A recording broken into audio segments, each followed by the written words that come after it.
Your car won't start, but the lights are on. Take a breath, this might be easier than you think. Before you call a mechanic or assume the worst, there are 3 simple things you can check right now. These quick steps are designed for everyday drivers, no special tools, and no mechanical experience required. These steps can help you identify common issues safely and confidently. Take your time, and follow along one step at a time. Fix number 1. Check the battery terminals. This is one of the most common, and most overlooked, reasons a car won't start. Under the hood, locate the battery. You'll see 2 cables connected at the top. The red cable is the positive terminal. The black cable is the negative terminal. Even if your dashboard lights turn on, that does not mean the battery is strong. Headlights and interior lights require very little power. The starter motor, on the other hand, needs a large surge of current. When corrosion builds up on the terminals, it creates resistance. That resistance blocks the flow of electricity needed to crank the engine. If the terminals are loose, the electrical circuit can't fully connect, which means no spark, no crank, and no start.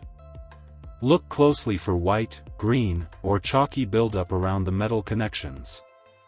Check that the cables are firmly attached and don't move when gently pushed. A battery can show normal voltage on a meter and still fail under load. That's why a visual inspection of the terminals is often your first and most reliable test. Clean, tight battery connections allow full power to reach the starter. This single check can restore a no-start vehicle in minutes, without replacing any parts. Fix number 2. Try this simple start method. You can do this right now, from your driver's seat.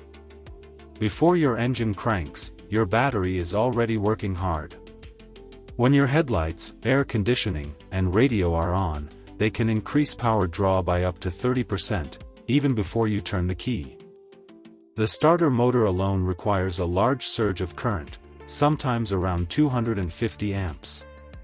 Every bit of power saved makes a difference. Accessory systems compete for limited cold cranking amps. And when voltage drops too low, the starter solenoid may not engage properly. Simple instruction, in your seat, step by step, slow pacing.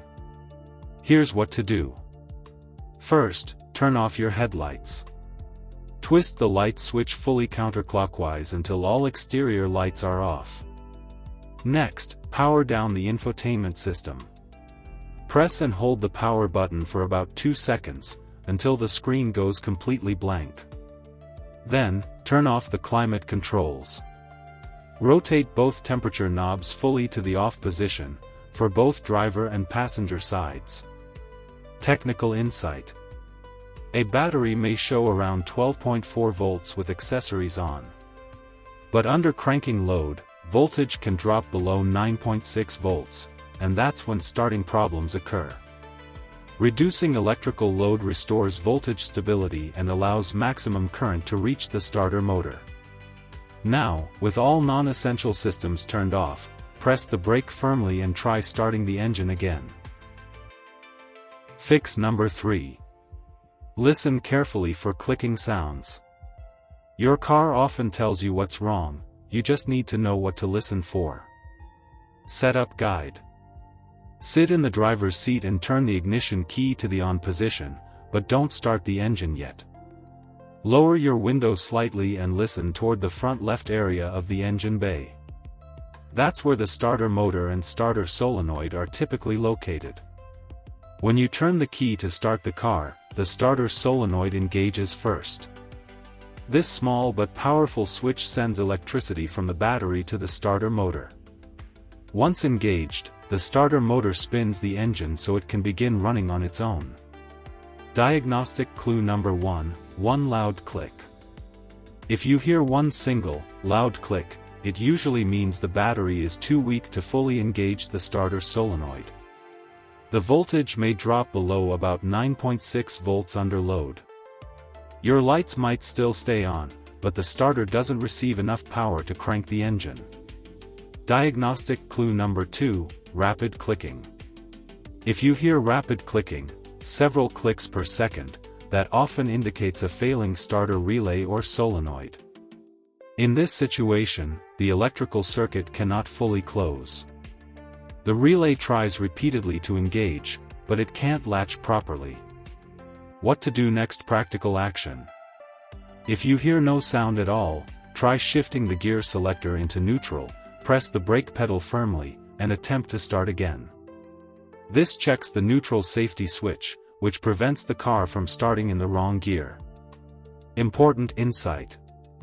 Complete silence can sometimes indicate a wiring issue or a starter motor failure, even when the battery voltage appears normal.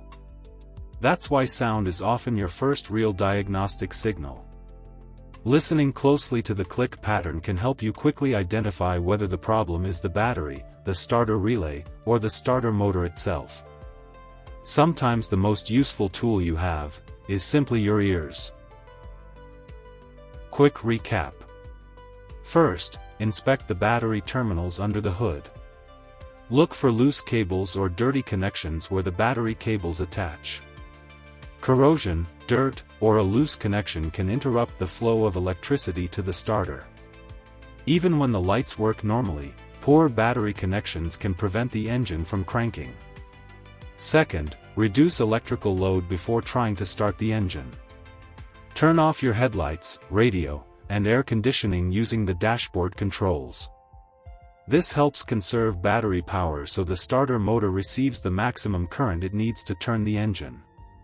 Third, listen carefully for clicking sounds from the driver's seat. A single click, rapid clicking, or complete silence can help narrow down the cause of the starting problem. Listening to the sound pattern often provides the first clue to whether the issue is related to the battery, the starter, or the electrical system. If the engine starts smoothly after these checks, you've successfully restored reliable cranking power. Sometimes, small adjustments and careful observation are all it takes. But if the problem continues, don't worry. Professional roadside assistance is always an option. A trained technician can quickly diagnose and resolve the issue safely. Confidence comes from knowing what to check, and knowing when to ask for help. With these 3 quick steps, you're better prepared the next time your car refuses to start. Troubleshooting is helpful, but knowing when to stop is just as important. The steps we covered are safe to perform from the driver's seat or with a simple visual check under the hood. They require no special tools and are designed for quick roadside diagnosis. But if all 3 checks result in the same outcome, no engine crank, stable battery voltage, and continued silence, it's time to bring in professional help. In that case, contacting roadside assistance or a trained technician is the safest next step. Professional technicians have the specialized tools needed to diagnose deeper issues, including battery load testers, starter diagnostics, and electrical system analyzers. These tools allow them to quickly identify problems that aren't visible during basic checks. Remember, your safety always comes before your schedule. Calling for help early can prevent further damage to your vehicle and ensure you get back on the road safely. Smart drivers know when to troubleshoot, and when to let the professionals handle the rest. Stay safe, stay calm, and keep driving with confidence.